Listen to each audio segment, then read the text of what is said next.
Please don't let tube amps die. Now, I've been working in a high-end guitar shop, a very nice guitar shop, for almost a decade now. Long enough to see some really cool trends come and go. Trends like 8-string guitars being played by every metalhead kid that comes into the shop. Don't see that as often as you used to. Trends like clip-on tuners being made by every single company.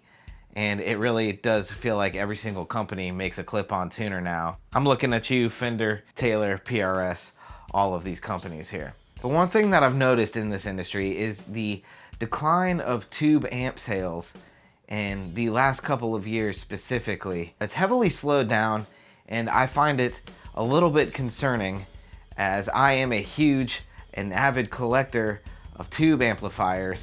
I find them to be a ton of fun. What prompted me to make this video, the other day at our guitar shop, we put a amp on sale, a big orange rock reverb, and it's one of my favorite amps. I was actually really tempted to get it because it's such a good deal. Now, I'm not gonna get it because I already have an orange rock reverb and I don't need 2 orange rock reverbs, but it just made me think, because we haven't sold that amp in so long, that we're actually trying to move it even harder because people just aren't buying the amps as much. I remember a couple years back at the guitar shop, I had set up this exact orange rock reverb and it hasn't sold in a couple of years. That's mind-blowing to me. I guess we've had the same amp for a little while, so yeah, we really do need to put it on sale and move it. But I set up this orange amp on stage because we were having a clinic for Bumblefoot, who was coming in, and it's still one of my all-time favorite clinics. I spent so much time dialing in a really cool sound because I was nervous that he wasn't gonna like the sound. I put a SM57 in front of it, mic'd it up. I wanted it to sound really cool. I wanted Bumblefoot to be impressed. And when he came in, he ended up just using a Line 6 Helix, and it sounded freaking killer. So there's nothing wrong with that. Again, whichever end of the spectrum you are, if you tube amp or you are a sim guy, either one is really cool, and he was able to go right out of that Line 6 and straight into the board. And you can see a link to that show, that clinic actually, in the description of this video. It was really awesome to have him at Replay Guitar Exchange. When we had Nita Strauss in, she just used her Boss pedal board and it sounded really good. So I don't want to come across like I'm knocking on amp sims, because I think that they have their own place and I think that they are really cool, and you get a consistent tone, and it's maybe easier to dial in for an audio guy on the side, your sound engineer, and that's really cool. And there's something to be said about consistency and not having to worry about tubes going bad. I remember when the Russia-Ukraine war started and we sold all of our tubes in like a week. It was actually pretty incredible, to be honest with you. We couldn't get tubes. Nobody could get tubes. So they just went like that. So that led me to believe that, oh yeah, okay, well the tube amp industry is still alive and well. But just why are they not selling as much then? This is just what I have observed, and I hope I don't offend anybody in any way. If I do, that's pretty crazy. We could talk about it in the comments. I'm interested for you guys to let me know what you think about this whole thing. Are you a tube amp user? Are you a cab sim player? Both are really cool. I'm actually considering getting a rack unit like Kemper or Axe Effects here for my little home studio, just because it's cool to have the gear. So it hurts my heart to see not as many people buying tube amps. And when I go out to gigs here in Tampa, Florida, which is where I live, and it's growing like crazy, I don't see as many bands playing tube amplifiers, or they're using very small combos. I never see big half stack 412 cabinets anymore. They're just too big to lug around, and our band doesn't use those anymore because yeah, they're too big to lug around. But a lot of the times I just see floor modelers or amp simulators, which is great, by the way. I don't want to come across like I'm knocking on those in any way. I think that they could sound really cool. 90% of the stuff that I use in my channel here is a mic'd tube amp, be it an orange amplifier or a Friedman or a Fender Blues Junior, or even this Peters hand-wired amp that I have. About 10% of the stuff that I use is a Line 6 modeler, which is great. Again, I think it sounds wonderful, and for a plug and go and simplicity, it's absolutely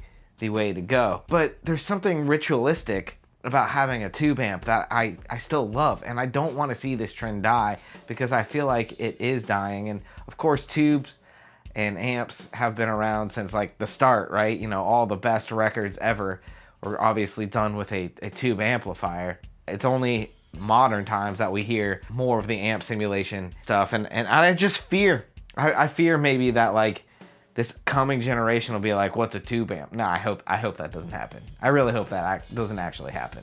In my observation, the main amps that I've been selling are the Boss Katanas. That's our #1 seller. We sell those every day, pretty much. In fact, if we're out of them, we get new ones and they sell immediately, and they're really good. I actually own one of them. I keep it at my brother's house. For tube amps, the #1 selling tube amp is a Fender, and I wonder if that's just because it's a pedal platformer. It's a really good pedal platformer. They just sound really good, right? Everybody loves Fender tube amps. They're wonderful. But I don't see amps selling as much like the more aggressive amps, like an EVH or the Friedman stuff. And I love Friedman. That stuff is killer. The Marshall stuff, the orange stuff, it just doesn't move as much, and it just worries me overall. And I also have to wonder if it's about maybe the price point, because some of these amps now are just ridiculously expensive. It's really hard to justify a purchase maybe on some of these amps that are like $2,500 and up. Even a little bit less than that, like even if we put it at like $1,500 to $2,000,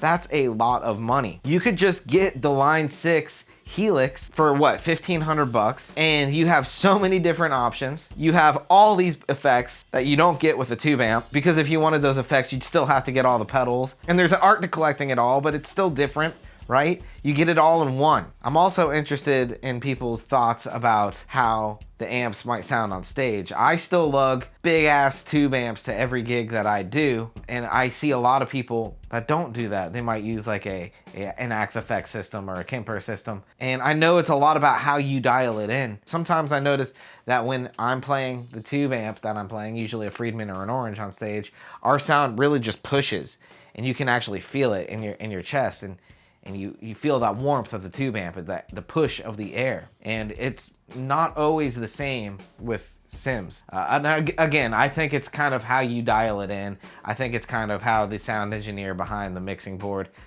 pushes your sound as well. These are just my 2 cents on this, and I guess I just wanted to rant on tube amp sales, because they haven't been as high as I really hope to see them go, and I certainly don't want to see our amp room diminished in any way. When I look at our amp room from way back when we first opened, we had so many more tube amps, and amps sold like crazy, versus the tube amps that we have now, which are still an incredible collection and the best selection in Florida. Definitely one of the best guitar shops and amp selections in Florida. We just have to do obviously what makes sense for the company. You know, we can't be sitting on a giant Fender Twin for a year and it not sell, because that could be room for something else that would be selling. And the reason that it might not be selling is just because it's so big and so expensive, when the simplicity of an amp simulator is the way to go, maybe for some people. I don't know. I highly recommend you check out my video on how to mic an amp. Now, I have that video right here if you want to check it out. I'll see you right over there. And if you enjoyed this kind of stuff, please leave a sub. And also, let's chat about it in the comments. Again, I don't want to offend anybody. I'm just ranting. I'm just sharing my opinion and my observations that I've seen here in I guess the sales side of the guitar industry and the amp industry in the last couple of years. And it's just interesting to me. So yeah, I'll see you guys next time. Peace.